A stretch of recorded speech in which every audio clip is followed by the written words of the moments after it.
Hi guys, what's up? It's your one and only Lydia, Jazmine again and again and again. Thank you for watching Blaze Media. Keep it locked.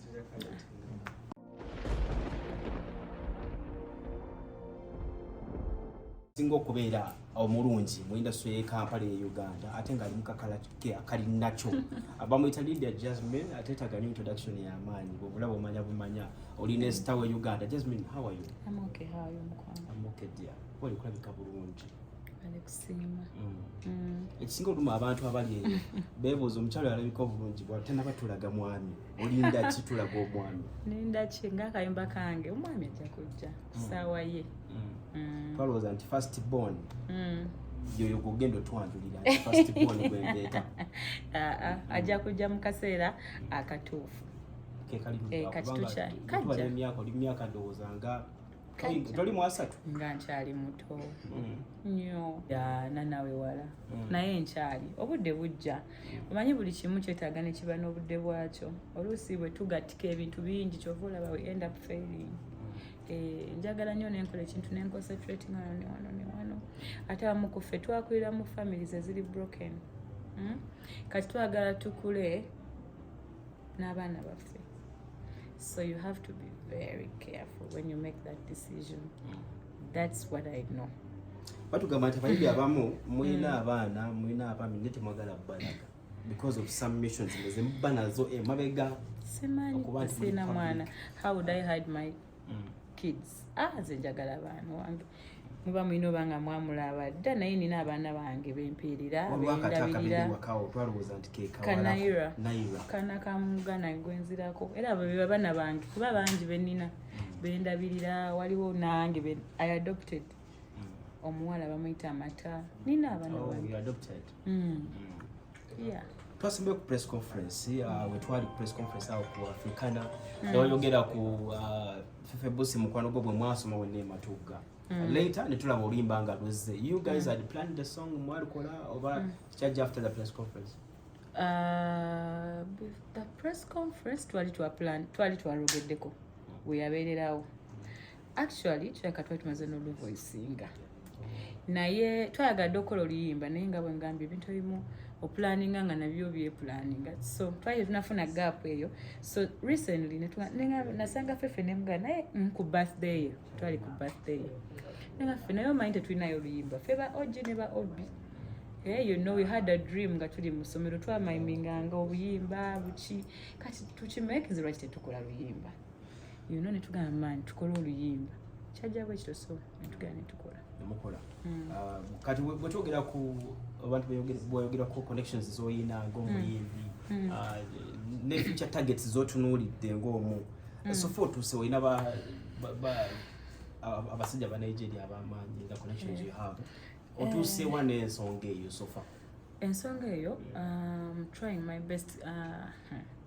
Ebintu ebyo si byangu kubanga first of all olina okubanga oli flexible. By flexible ntegeeza nti tekigenda kusanga wano, nina okubanga nina okugenda ntambulemu. So maybe after a concert maaso eyo nja kutambulamu bwentyo waliwo enteekateeka. I make some things happen.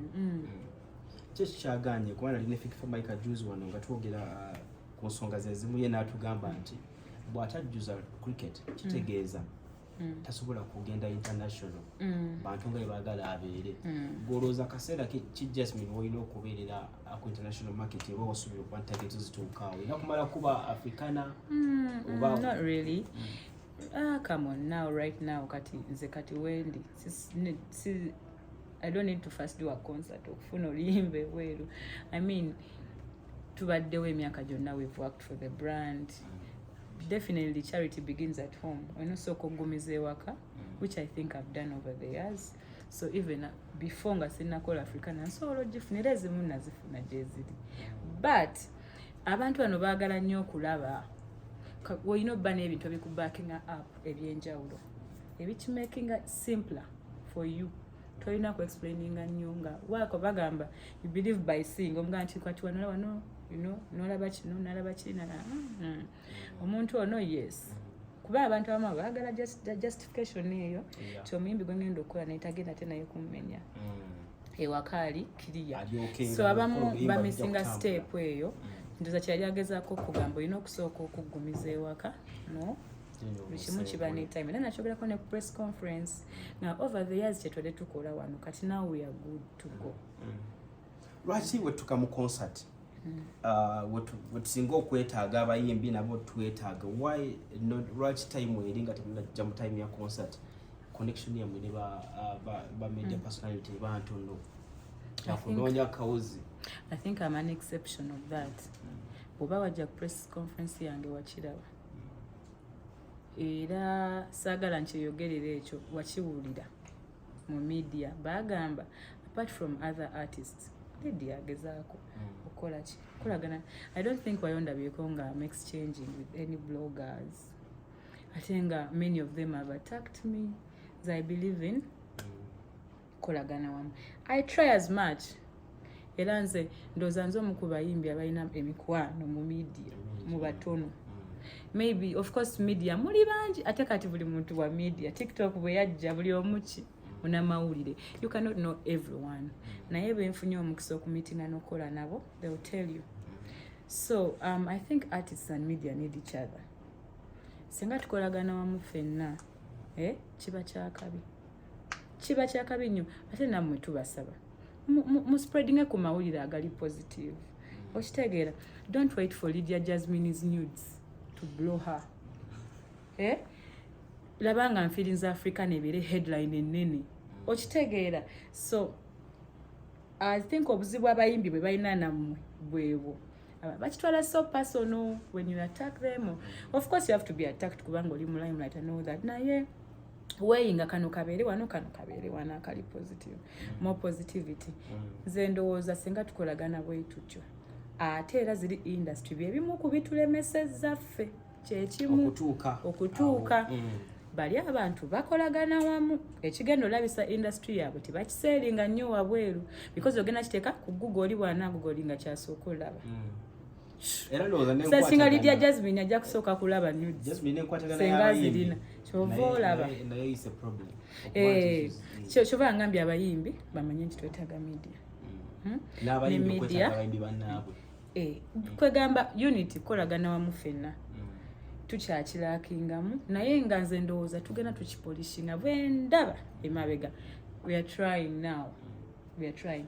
If it gets better kijaba kyakabi.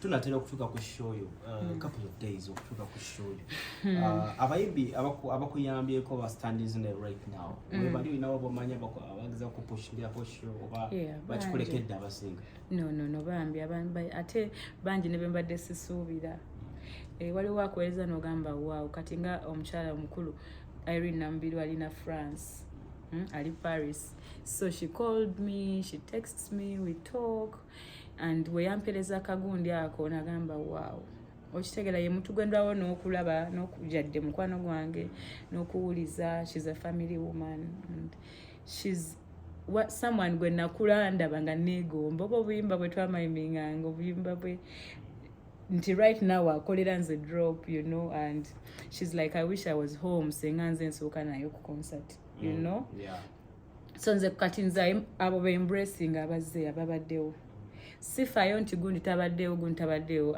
abaddewo oyo gwe nkulembeza era nze I feel the love I not complaining. You've seen banji besana kugane basindi you know and you're like wow so I'm not complaining now. Definitely wabawo bogamba naye gundi yerabiddemu but it is okay okumanya olaba oyagalawo that's so I mentioning because nze bwe nkoyera ekintu omuntu nkikola kuva ku mutima nkikola nkyagadde neŋŋamba pia alina kamutereyo ka video ke kapeka nkolewo nti we pia bw'atateekayo kange nga nkakoze si musango nze nakikola nkyagadde nkisiimye for my own reasons ate era nakyogedde ne Luli Katonda all that matters tulina okola bagita divine blessing senga abantu bayiga okukola ebintu ebirungi nga basuubira divine blessing from God Katonda yakuwa empeera. Nothing good goes unnoticed by God. Everything is not kasita okola ekirungi doesn't go unnoticed. Kati nze kinfaako bwe nkolera ekirungi n'otajjukira kirungi bwajjukira kirungi. Tukusanze wano mu rehearsals Africa Entertainment. So far nteekateeka ziri eza show nga bwetwogera ku sheno nga bwediti etuuse. We are ready. That's what I can say, we are ready. Tubeera one every day tukeera tukola tuvaawo from 8 to around midday oba ssaawa 7. So tugezezaako okukola ekintu ekirungi and I hope my fans will see that kuba nze njagala kisinga era kyendiko and I think I'm ready. So nze ninze kimu bantu bange kujja. Awo tulize stage anagenda okutuwa stage events. Yes, kubanga y'omu ku bantu benzize nkola nabo in events. Ate muntu wange and I admire his work. I know Uganda knows.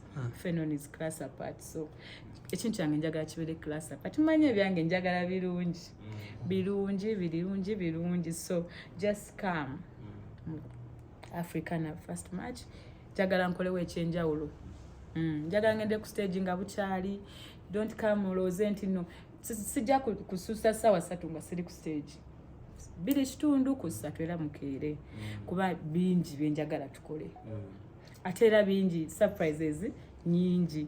So mukeere oleme kusubwa kantu konna. Yakusimbye point eno ngaze ng'omuntu waliwo kye bayita value of money. Twali ku Suna Ben najja ku stage ssaawa 5 ez'ekiro n'avaako ssaawa 2 ez'okumakya ng'omusana gwaka. Value of money abayimbi temutera kiwa nnyo budde muyimbireeyo. Ekyo bugenda kikola otya Jazmine okujja ku stage bwogambye ssaawa 2 twali bafiiki n'ajja ku stage ssaawa almost 5 n'ayimba ssaawa nga 2-3 n'avaako ku stage. Bwe temunaaba kuwa budde kituyita value of money ogenda kukikola otya this time? Nga bwe wabuuza nakikuzeemu ne nkugamba ekintu kya value of money. First of all we wambuza lwaki ndudde.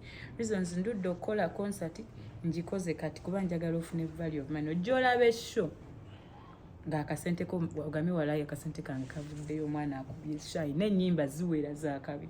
Ntwalayo n'ennyimba nze zendese ne zinnuma because of time. Olina olondamu n'oleka endala.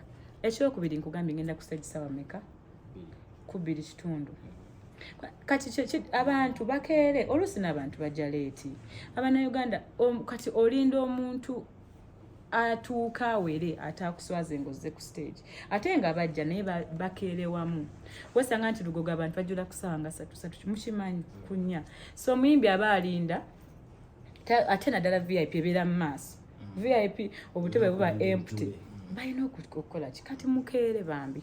Bwe mukeera nange kati lwaki mbasirinnya ku stage. Kuba kyolina omanya omuyimbi aba yayambadde dda aba backstage ng'alinda kimu. So kati bannayuganda mukeere. Our plan is for me to go on stage 8:30 latest 9. Kubanga ate kati mumanyi n'ebya KCC batulimitinga time omukusaa 6. So we are trying to webatwongeramuko good.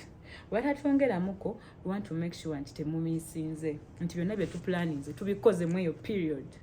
So mukeere. Nga tunatya okukunga abantu waliwo bafaani babali eyo nga bakwagala nnyo nabboyi wange Jazmine ejo yaŋŋambye Jazmine ne bwangamba bugambye nti ngenda kuyita egayaaza ng'akimanyi togenda kuyita egayaaza adduka emisinde bya n'abirika ne baba talidde emmere obaka eri omuntu ng'oyo Braze then ne price okuyingira omuntu abenga nakyakimanyi bulungi. Abantu bwe batyo bambi be bantu abatukiipinga nga tugenda oyinza otuuka ewantu n'owira ng'oweddemu amanyi naye n'ojjukira waliyo abantu ng'abo ate nze nina abafaani bwe batyo bangi nga ye ne bwawira ki kubanga bagezezaako okukola buli kimu naye wabeerayo omuntu nga ye ku Jazmine kwa tolina ky'omugamba. Mbaagala nnyo mbasiima nnyo kama bawe basinga okwaga kubanga kati siswana bamanya naye kye nina okukola kubasabira kubanga be batufuula kye tuli bambi mbasiima nnyo nnyo be bantu benjagala okusanyusa first match mukeere mbayimbire kuba tebanfunangako exclusively bulijjo mperekera bulijjo I attend. Now this is me for the first time. So bakeere mbawe value ya money yawe okitegeera. So n'ekirala akasente $2 ordinary 50 VIP table of 8 people ejirako drink kuya Jazmine kigenda bakyanjawulo munjaga nkoleyo ne busnack abagenda okugira ku table million 3. So book your table. Abantu 8. Book your table, please be there. Hotel African. Okay, Jazmine, as winding up, Vampita Fred Kwalimuti, one of producer wange Sylvian is a single kwagala. It was just a story. Nangamba shows a sagala missing a Lydia Jazmine Simanyi Mulingeri yonna yonna zinandiagado kwera kumweleza obubaka.